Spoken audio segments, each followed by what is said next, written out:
Lonely in a Babylon. Pull it up and play it again. Hey, that song de muy caliente. Adios mío. Pull it up, pull it up, pull it up.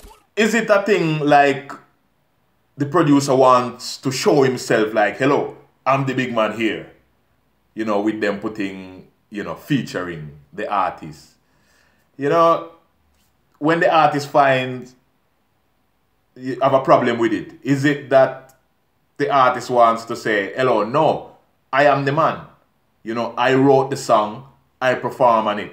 I am the man. You know, it shouldn't be no featuring here. You know, you should put my name up and you, as the producer, you know, get the production credit. We want segregation, on discrimination, black, white and Asian unification. Together we must enjoy creation. Good afternoon, good morning, good evening, good night. Welcome to Cultures and Borders. My name is Clayton, aka Peppery the Real at Peppery. Reggae dancehall artist from Chilani, Jamaica, based in Manchester, UK. Indeed.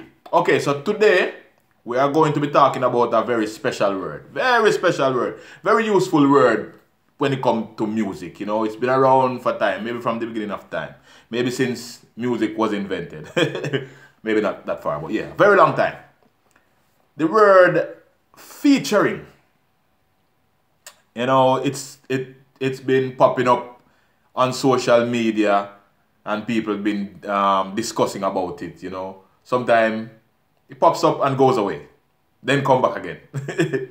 You know, it seems to be causing a problem, and I think I'm a part of the problem, but I don't see it as a problem. Okay, so let's get that out of the way straight away, because to be honest, I've worked with producers and they've put featuring Peppery.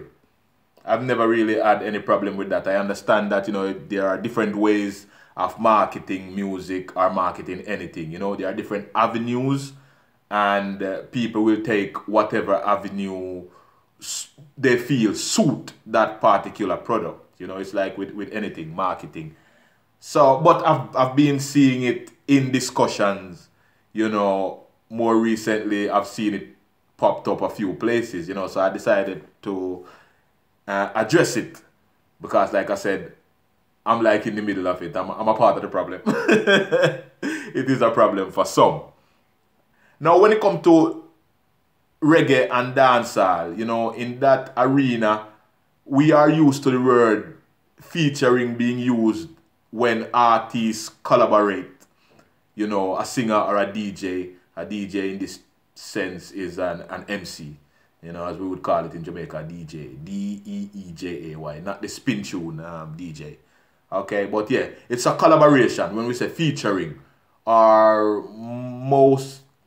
maybe majority of the time, it's like you have the main artist and then the other artists will do a piece. You know, will feature on the track. Could be a verse, it could be that artist just sing the chorus or something like that, okay? But it's been using now quite commonly. You know, it's quite common now for for producers to put featuring the artist. And that's what's been causing the bit of confusion. It is a bit confusing for some. Okay? But I understand it, like I said. You know, some people just can't get their head around it. You know, like, okay, my new track, So Futuristic, Bazza Ranks is the producer. He doesn't sing on the track at all. But on the artwork or everywhere else, it says Bazza Ranks featuring Peppery, So Futuristic. And Bazza Ranks is written in a larger font as well than Peppery, the artist. And I've seen people, you know, commenting on things like that, you know, mentioning things like that, you know, like especially when the producer's font is in way bigger size than the artist. You know, obviously if it's like extravagant, then, you know, but if it's a little bit bigger, you know, so be it. Because the thing is, some of these producers are also DJs themselves. And obviously they are promoting their brand as a DJ as well. You know, they produce tracks and they get artists, they choose artists to be featured on the track. Obviously, they will market it in that way with themselves featuring the artist, and hopefully they will get some gigs, some live performance, some DJ sets from that. You know, so I think that is the mission behind wording it in that way. You know, but like I said, some people have a problem with it because they can't seem to get their head around it, because like I said, in the dancehall arena, you would be listening out when you hear featuring. You will be listening. You would be listening out for the artist. You know, so if you see Bazza Ranks featuring Peppery, you will be listening out for Bazza Ranks singing on the track. You won't find that. Big up yourself, Bazza Ranks. I've had other tracks out like that. You know, Cutla V featuring Peppery Festival. Mr. Ben featuring Peppery, you know, and I've seen it around, you know, people, I don't know if it's coming from the electronic world, you know, we know people like Calvin Harris, you'd hear Calvin Harris featuring Rihanna, or Major Lazer featuring whoever, you know, David Guetta featuring whoever, Nicki Minaj, Usher, and to be honest, we've never heard any of these artists coming out. You never hear, you know, Nicki Minaj come out and say, you know, why is David Guetta's name on the track? Why isn't it just my name, Nicki Minaj, and the production credits go to David Guetta? Never heard. So is ego popping up here? Is ego the common denominator here? You know, both on the side of the producer and the artist. If you have a mutual understanding, then there shouldn't be any problem, and once the track is registered properly and stuff like that, then there shouldn't be any problem.